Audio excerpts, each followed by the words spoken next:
You ask Tiger to solve. This deals with linear equations with one unknown. The final result is y equals 17. Let's solve it step by step. Group all y terms on the left side of the equation. Subtract y from both sides. Group like terms. Simplify the arithmetic.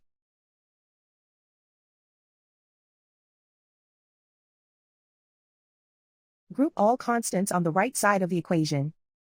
Subtract 34 from both sides. Simplify the arithmetic.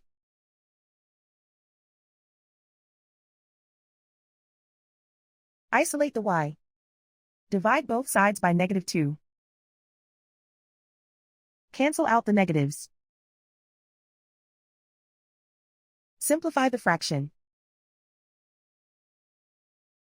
Cancel out the negatives. Find the greatest common factor of the numerator and denominator. Factor out and cancel the greatest common factor. And so the final result is y equals 17.